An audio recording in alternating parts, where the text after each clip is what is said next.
सभी को नमस्कार। आज के इस अंतर्राष्ट्रीय वानिकी दिवस के अवसर पर सबसे पहले तो मैं आप सभी को बहुत बहुत शुभकामनाएं देता हूं। आपके माध्यम से राजस्थान की जनता को भी मैं शुभकामनाएं देना चाहता हूं।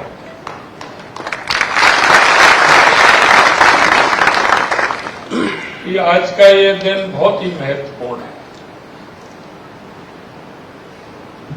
आज के इस महत्वपूर्ण कार्यक्रम में मंच पर विराजमान कैबिनेट में मेरे साथी वन मंत्री श्री संजय शर्मा जी, वरिष्ठ प्रतिनिधि जायका श्री जी वाकामत्सु जी, अतिरिक्त मुख्य सचिव वन एवं पर्यावरण श्रीमती अपर्णा अरोड़ा जी,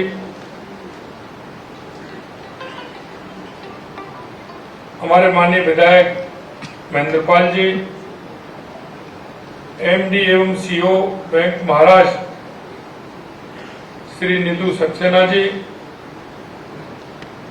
आयुक्त सचिव सूचना प्रौद्योगिकी श्रीमती अर्चना सिंह जी, प्रधान मुख्य वन संरक्षक श्री अर्जित बनर्जी जी और इस कार्यक्रम में आए सभी भाई और बहनों, सभी गणमान्य नागरिक बंधुओं, आज विश्व वानिकी दिवस के अवसर पर हम सब यहां एकत्रित हुए हैं। यह दिन हमारे लिए बहुत महत्वपूर्ण है क्योंकि हमें प्रकृति के प्रति अपनी जिम्मेदारी और वनों के संरक्षण के महत्व को याद दिलाता है।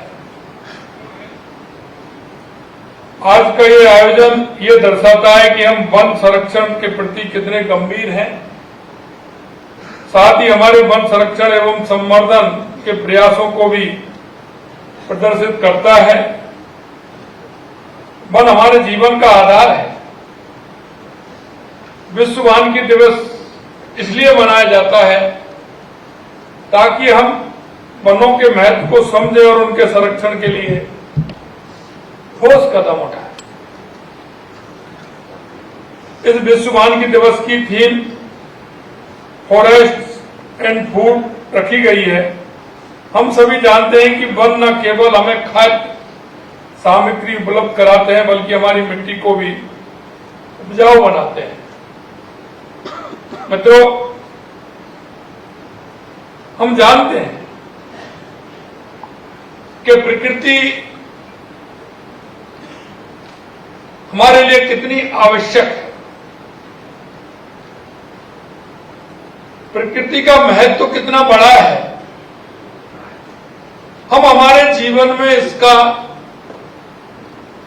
महत्व समझते हैं और हम इसको आए दिन देखते भी हैं, अनुभव भी करते हैं। क्योंकि कोई भी मन में जिज्ञासा होती है, बात होती है, वो तीन प्रकार से उसको हम समझते हैं। पहली होती है हम देख करके, दूसरी होती है हम पढ़ करके और तीसरी होती है हम सुन करके। उसका अनुभव और अनुभव के साथ साथ मन की जिज्ञासा और जिज्ञासा में भी आपके मन की कल्पना। कोई भी बात आती है तो हम मन की कल्पना के आधार पर को किस तरह से देखते हैं। हम जब घने जंगलों की कहानी सुनते हैं तो हमारा मन घने जंगलों में जाता है और हमारी वो कल्पना कहां तक हमें ले जाती है, क्योंकि उस कल्पना का आधार बहुत बड़ा होता है। हमारे मन में उस कल्पना के आधार पर जो उसके प्रति प्रेम होता है, जो हमारा भाव निकल करके आता है। मैं आपसे आज के इस मौके पर इतना कहना चाहता हूं, मेरे भाई और बहनों, उस भाव को रोकना नहीं है, उसको प्रकट करते हुए हमें उस भाव को आगे ले जाते हुए हमें हमारे काम करना है। क्योंकि प्रकृति में छोटी छोटी बातें बहुत ही महत्वपूर्ण होती हैं।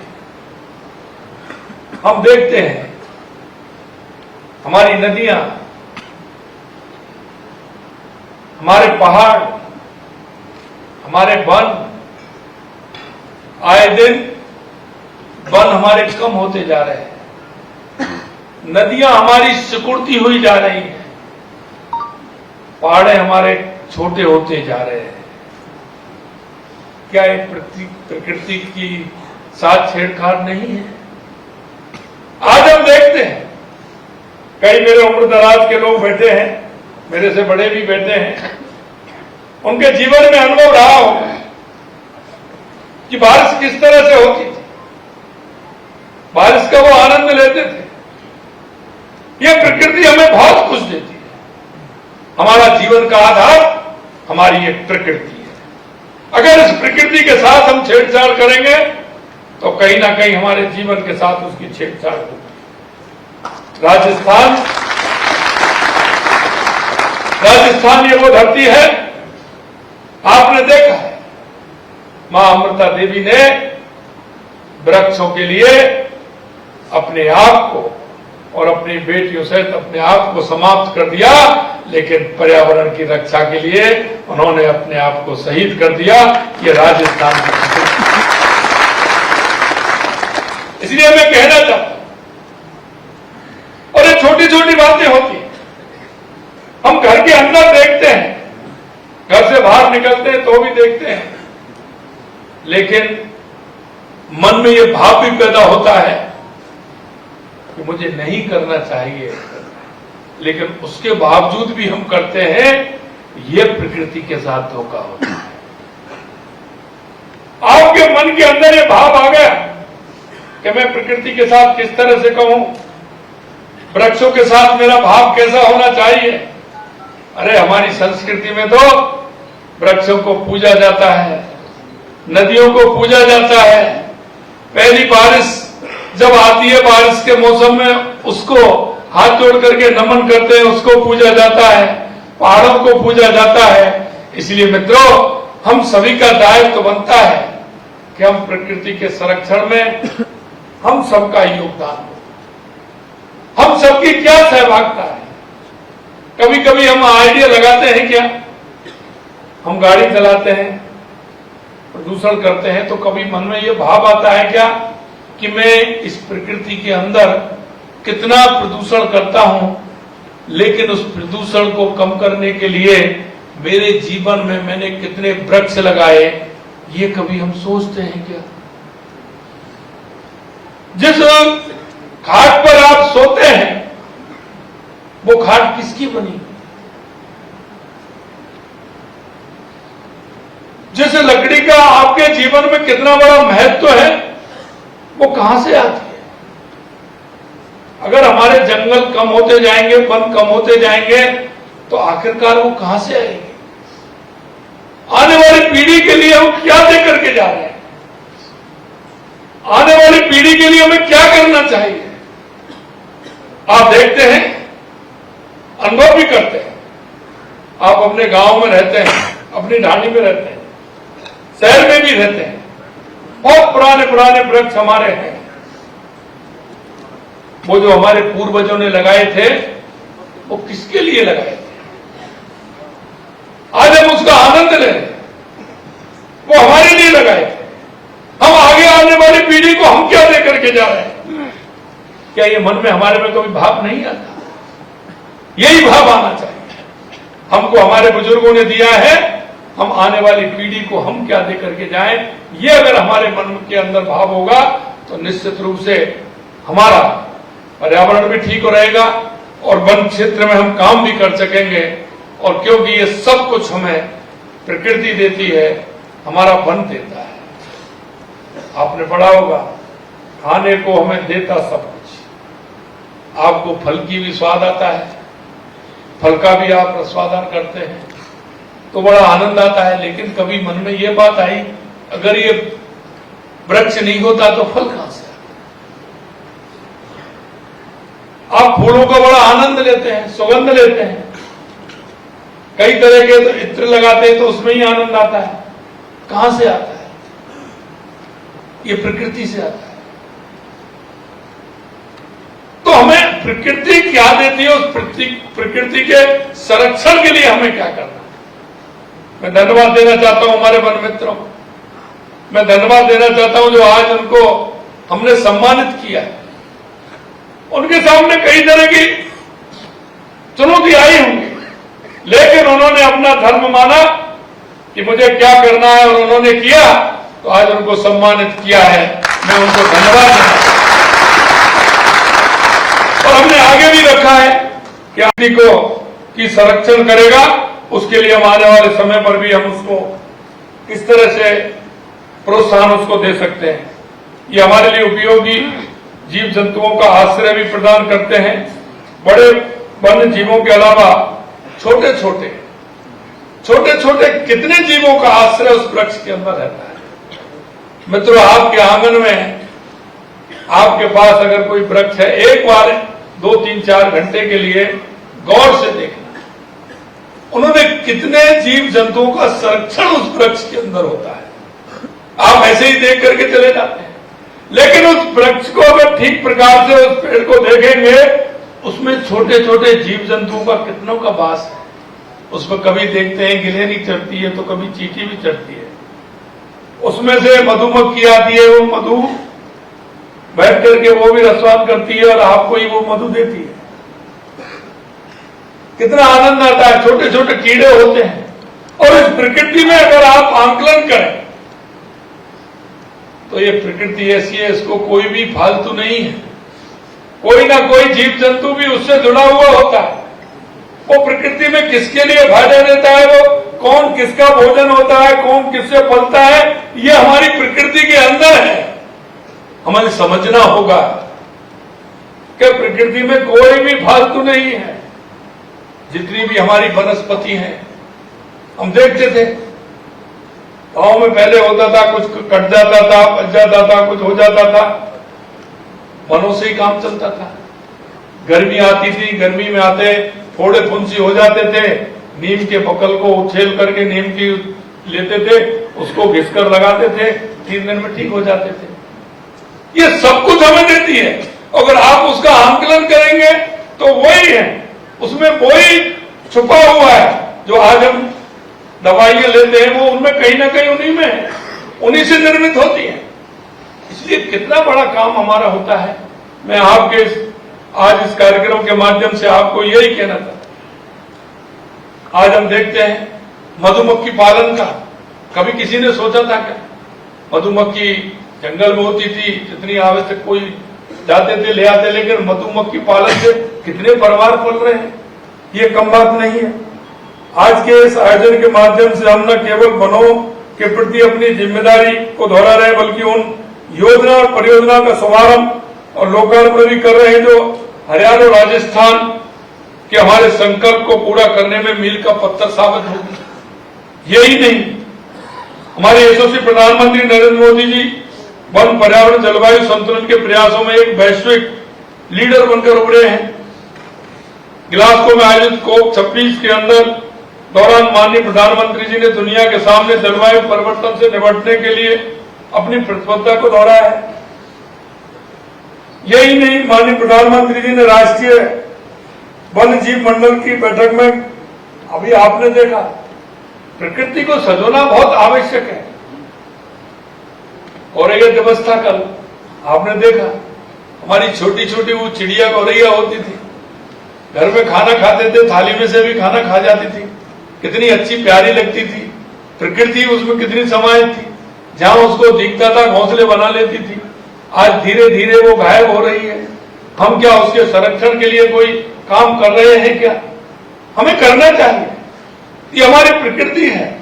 आप उसका जब देखते हैं, आनंद लेते हैं, अगर पक्षी नहीं होंगे कैसा लगेगा, वृक्ष नहीं होंगे कैसा लगेगा। मन में हम विचार करना चाहिए कि हमें इसके संरक्षण के लिए क्या करना चाहिए और उनको सजोते हुए हमारी भावी पीढ़ी को धरोहर बना करके हमें कैसे काम करना चाहिए। इसलिए हमारे माननीय प्रधानमंत्री जी ने एक विजन लिया, एक पेड़ मां के नाम। और मैं कहना चाहता हूं आप सभी से, यह बहुत ही पुण्य का कार्य है,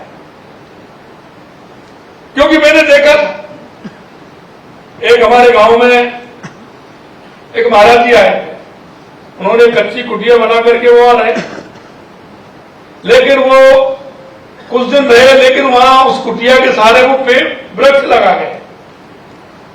आज भी उन वृक्षों की ओर करते हैं तो लोग उन महात्मा जी का नाम लेके पुकारते हैं कि उन्होंने लगा। महात्मा जी चले गए, लेकिन उनकी निशान, उनकी पहचान, उनकी वो रह गई। कुछ वृक्ष तो हमारे ऐसे हैं जिनकी उम्र ही हजारों साल तक, अगर एक बार आपने लगा दिया तो हजारों साल तक कितनी पीढ़ी उसको देखे, कितने लोगों का उसमें वास होगा, कितने लोग उसकी छाया लेंगे, कितने पक्षी उसमें रहेंगे। इसलिए देश के यशस्वी प्रधानमंत्री नरेंद्र मोदी जी ने एक पेड़ मां के नाम अभियान चलाया है। मैं धन्यवाद देना चाहता हूं हमारे वन मंत्री जी और उनकी टीम को और हमारे सभी अधिकारियों को कि हमने लक्ष्य लिया, उस लक्ष्य से ज्यादा उन्होंने हजारों राजस्थान के घर पेड़ लगाने का काम किया और इसीलिए उस लक्ष्य से ज्यादा काम किया। इसीलिए हमने इस साल के लिए 10 करोड़ पौधे लगाने का काम किया। आगे आने वाले इस वर्ष में हम 10 करोड़ पौधे लगाएंगे और इसको हमने धीरे धीरे बढ़ाया, उससे आगे जाएंगे 12 करोड़ लगाएंगे, फिर 13 करोड़ लगाएंगे। इस तरह से हमने करके पूरे हमारे माता ने 50 करोड़ पौधे लगाने का हमारा राजस्थान के अंदर अभियान होगा, जिससे हमारा राजस्थान हरियाणा राजस्थान बन सके। मैं धन्यवाद देना चाहता हूं प्रदेशवासियों को कि इस अभियान में भरपूर सहयोग एवं समर्थन मिला। इसके लिए मैं सभी को बहुत बहुत धन्यवाद और आभार व्यक्त करना चाहता हूं।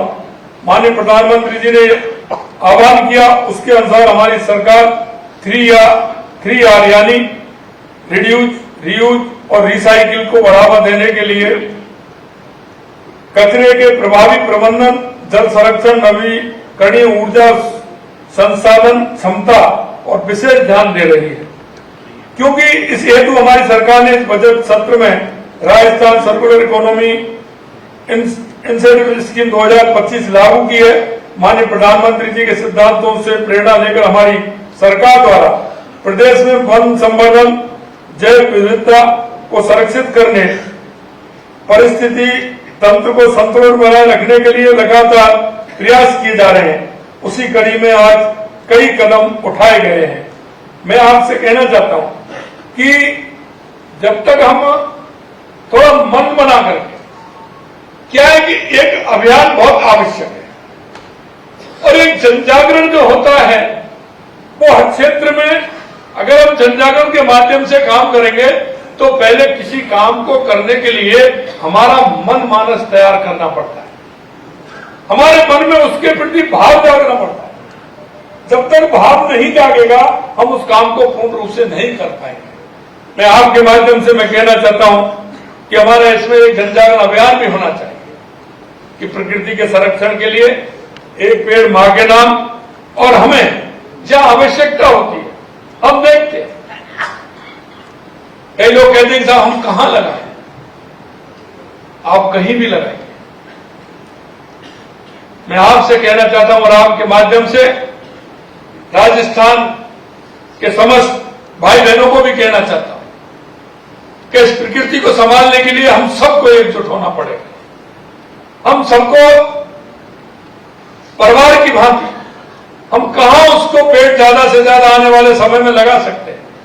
मैं अभी हमारे मंत्री महोदय जी से कह रहा था, बड़ी अच्छी स्कीम उन्होंने लॉन्च की है कि बीज को एक अंकुरित करते हैं, उसमें बना करके सीड बॉक्स में बना करके, और उनको घने जो हमारे ऊंचे पहाड़ हैं, जंगल हैं, उनमें उनको ड्रोन के माध्यम से आप पूरी तरह से लगाएंगे। बारिश आने पर धीरे धीरे वो पेड़ का रूप लेगा और वो वृक्ष हमारा बहुत उपयोगी होगा। क्योंकि जहां हमें लगता है कि हम वहां पहुंच नहीं सकते तो हम उसमें सीड्स का उपयोग करते हुए उसको भी लगाने का हम काम करें। इसलिए मैं कहना चाहता हूं कि इस संस्थान में विश्व स्तरीय सुविधाएं जैसे कन्वेंशन हॉल, हॉस्टल, EIC जैसा आपने बताया, लैब और ऑनलाइन प्रशिक्षण की व्यवस्था होगी। यह मददकारियों, छात्रों और आमजन को देश विदेश के विशेषज्ञों से प्रशिक्षण भी मिलेगा। साथ ही यह संस्थान विश्व के प्रमुख वानिकी संस्थानों के साथ सहयोग कर जलवायु परिवर्तन और जैव विविधता संरक्षण जैसे विषयों पर काम करेगा। आज 250 वन मित्रों को किट प्रदान की गई है। आप सभी वन मित्र संरक्षण के अपने काम को सफलतापूर्वक करें।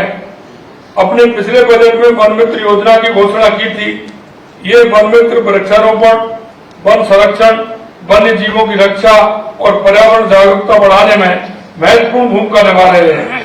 यह कदम हमारे समुदाय आधारित संरक्षण प्रयासों का मजबूत करेगा।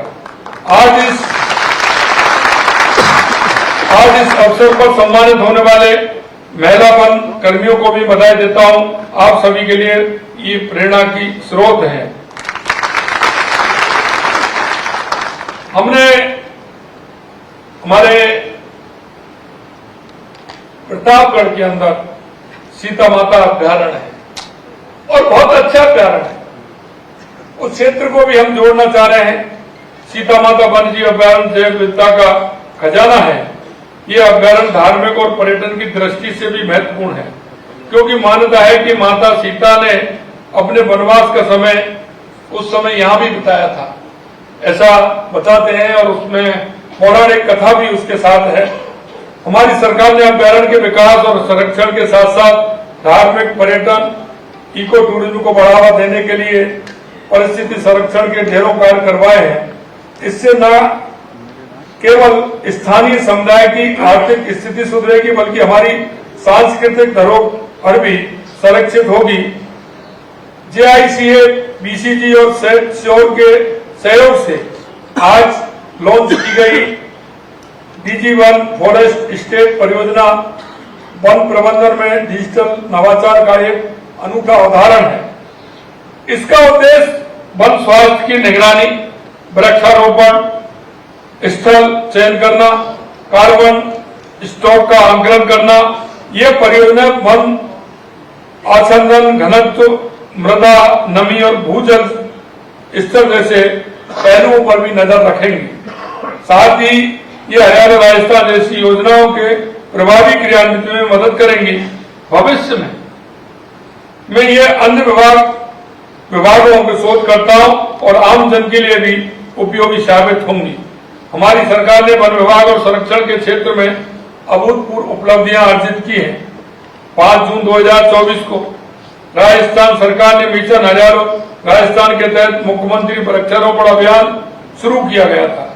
मिशन हजारों राजस्थान के तहत, जैसा मैंने कहा, 50 करोड़ पौधे लगाने का लक्ष्य रखा है।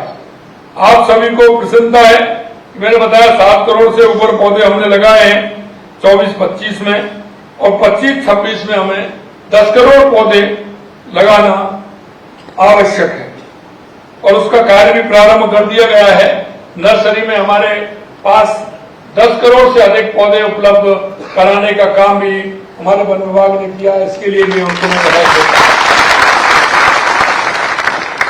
राजस्थान वन नीति में हमने प्रदेश के हरित आवरण को 20% तक ले जाने का लक्ष्य रखा है। जो अब तक हमारा ये लगभग 10% है, इसको हम 20% तक ले जाना चाहते हैं।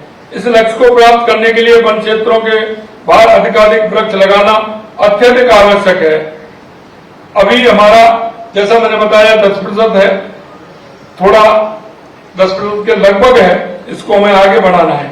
आपको ये जानकर प्रसन्नता होगी कि राजस्थान का कृषि वानिकी में उपलब्ध ग्रोइंग स्टॉक पूरे देश में 4थे स्थान पर है।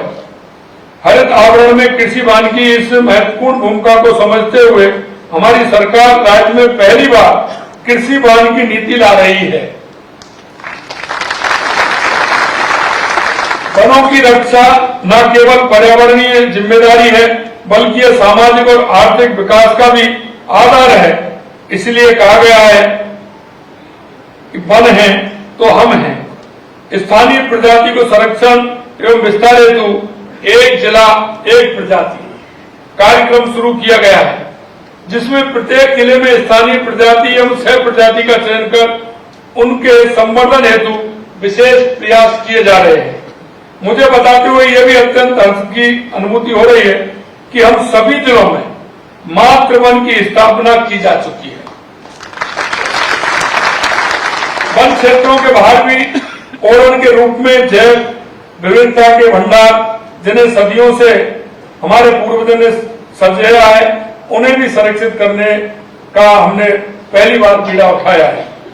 वनों सुरक्षा एवं विकास हेतु आधारभूत ढांचे को सुदृढ़ करने के लिए 1750 वनरक्षकों की भर्ती की जाएगी, क्योंकि हमने कहा है कि हमारे साधन संसाधन के लिए जो हमें आवश्यक होगा वो हम करेंगे, और हम हर क्षेत्र में, इसलिए हमको मजबूत करने के लिए जो एक आवश्यकता है, उन आवश्यकताओं की पूर्ति करने के लिए हमारे युवाओं को, हमारे युवकों को रोजगार देने के लिए हमने 1750 वन रक्षकों की भर्ती करने का भी हमने घोषणा की है।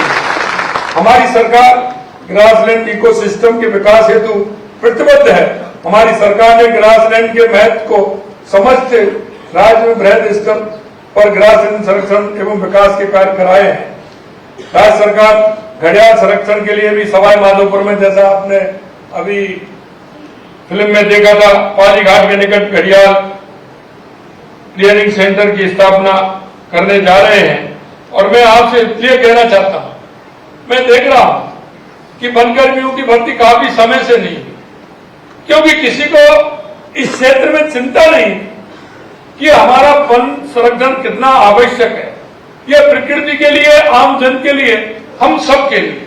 इसलिए हमने सोचा क्यों ना इसको मजबूत करने के लिए जो आवश्यक कदम है, हमने इसीलिए कहा कि हमें इस क्षेत्र में हम किस तरह से आगे बढ़ सकते हैं। और मैं धन्यवाद देना चाहता हूं हमारे वन मंत्री जी और उनकी टीम को कि इन्होंने जिस तरह से काम प्रारंभ किया है, एक साल में जो उपलब्धि हासिल की है, मैं कहना चाहता हूं आने वाले समय में ये वन क्षेत्र में हमारा राजस्थान अलग ही अपनी पहचान बनाएगा। ये भी मैं आपको विश्वास देता हूं। अंत में कहना चाहूंगा कि आज का दिन केवल एक आयोजन नहीं, बल्कि एक संकल्प है। और ये संकल्प है कि हम अपने वनों को बचाएंगे, अपनी जैव विविधता को संरक्षित करेंगे और आने वाली पीढ़ियों के लिए एक हरा भरा स्वस्थ राजस्थान बनाएंगे। हम इस दिशा में निरंतर प्रयास कर रहे हैं और आप सभी के सहयोग से हम अपने लक्ष्य को प्राप्त करेंगे। मैं आपके माध्यम से राजस्थान की जनता को भी आपके माध्यम से कहना चाहता हूं कि हमारा बहुत बड़ा काम, अगर हम इस तरफ काम करेंगे तो निश्चित रूप से राजस्थान में जो परंपरा बन गई थी कि सूखे की हालत रहती थी, अकाल पड़ता था, मैं कहना चाहता हूं अगर हमने इसको 10% से अगर 20% हमने कर दिया तो राजस्थान अकाल की जो मार है उससे भी दूर होगा। ये मुझे विश्वास है, क्योंकि प्रकृति का अगर हम संरक्षण करेंगे तो निश्चित रूप से प्रकृति हमारा संरक्षण करेगी। ये हमारे मन का विश्वास है और ये हर व्यक्ति के मन में ये विश्वास होना चाहिए कि जो हम करते हैं प्रकृति उससे अच्छा लौटा करके हमें देती है। मैं आज के इस अवसर पर आप सभी को बहुत बहुत धन्यवाद देता हूं और अंत में यही कहना चाहता हूं कि हम सब, क्योंकि हम सभी का दायित्व बनता है और दायित्व यह बनता है कि आने वाली पीढ़ी का संरक्षण हम करते हैं। और आप देखते हैं हम ये जो काम कर रहे हैं कि हमारी संतति के लिए, हमारी संतान के लिए, आने वाली संतान के लिए, हम आने वाली पीढ़ी के लिए काम कर रहे हैं। एक मन में यह भी भाव होना चाहिए, अगर वृक्ष नहीं होगा तो ऑक्सीजन कहां से आएगी, हमारी प्रकृति का संरक्षण किस तरह से होगा। हम आज के दिन ये संकल्प लेकर के जाएं कि इस क्षेत्र में हम काम करेंगे और काम करते हुए हमारे राजस्थान को सुरक्षित रखेंगे, आने वाली पीढ़ी भी हमारी सुरक्षित रहेगी।